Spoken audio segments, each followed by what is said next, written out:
باب نمبر 353 بیعتی علی اقام الصلاۃ، نماز قائم کرنے پر بیعت ہے۔ حدیث نمبر 496، حوالہ تفہیم البخاری، صفحہ نمبر 280۔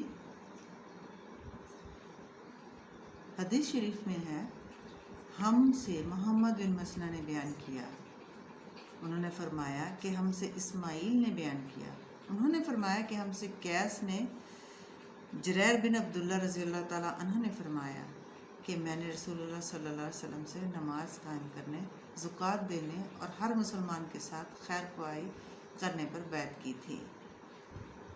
باب نمبر 354، الصلاۃ کفارۃ، نماز کفارہ ہے۔ حدیث نمبر 497،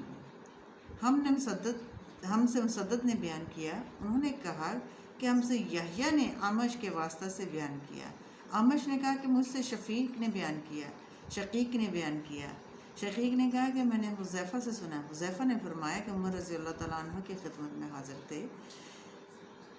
عمر رضی اللہ تعالیٰ عنہ نے پوچھا کہ فتنہ سے متعلق رسول اللہ صلی اللہ علیہ وسلم کی حدیث کو تم میں سے کس نے یاد رکھا؟ میں نے بولا کہ میں نے اسی طرح یاد رکھا ہے جیسے حضور صلی اللہ علیہ وسلم نے فرمایا تھا۔ عمر رضی اللہ تعالیٰ عنہ نے فرمایا کہ تم رسول اللہ صلی اللہ علیہ وسلم سے فتن کو معلوم کرنے میں بہت نڈر تھے۔ میں نے کہا کہ انسان کے گھر والے، مال، اولاد اور پڑوسی فتنہ آزمائش کی چیزیں ہیں، اور نماز، روزہ، صدقہ، اچھی باتوں کے لیے لوگوں سے کہنا اور بری باتوں سے روکنا ان کا کفارہ ہے۔ عمر رضی اللہ تعالیٰ عنہ نے فرمایا کہ میں تم سے اس کے متعلق نہیں پوچھتا، مجھے تم اس فتنہ کے متعلق بتاؤ جو سمندر کی طرح ٹھاٹھے مارتا ہوا بڑھے گا۔ اس پر میں نے کہا کہ یا امیر المومنین، آپ اس سے خوف نہ کھائیے، آپ کے اور اس فتنہ کے درمیان ایک بند دروازہ ہے۔ پوچھا کیا وہ دروازہ توڑ دیا جائے گا یا صرف کھولا جائے گا؟ میں نے کہا توڑ دیا جائے گا۔ عمر بول اٹھے کہ پھر تو کبھی بند نہیں ہو سکتا۔ شقیق نے کہا کہ ہم نے حذیفہ سے پوچھا کیا عمر رضی اللہ تعالیٰ اس دروازہ کے متعلق علم رکھتے تھے؟ تو انہوں نے کہا کہ ہاں بالکل، اس طرح جیسے دن کے بعد رات آنے کا یقین ہوتا ہے۔ میں نے تم سے ایک ایسی حدیث بیان کی ہے جو غلط قطعاً نہیں ہے۔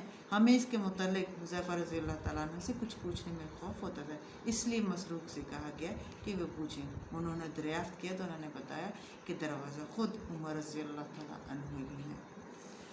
یہاں پر تھوڑا سا اگر ہم دیکھیں کہ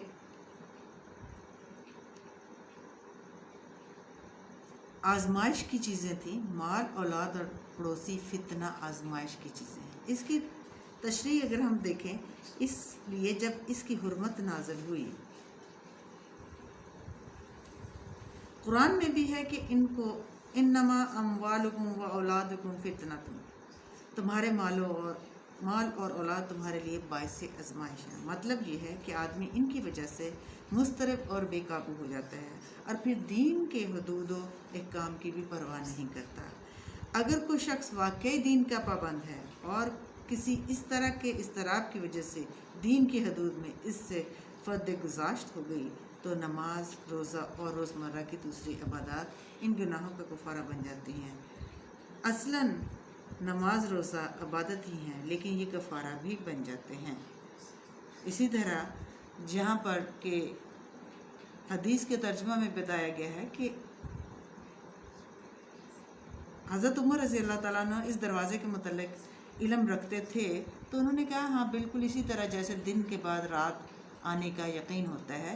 اسی کی تشریح میں کہا گیا ہے کہ حضرت حذیفہ رضی اللہ تعالیٰ عنہ فتن وغیرہ سے متعلق حدیث سے عام صحابہ کی بنسبت زیادہ واقفیت رکھتے تھے، اور حضرت عمر رضی اللہ تعالیٰ عنہ آپ سے اس طرح کی احادیث اکثر پوچھا کرتے تھے۔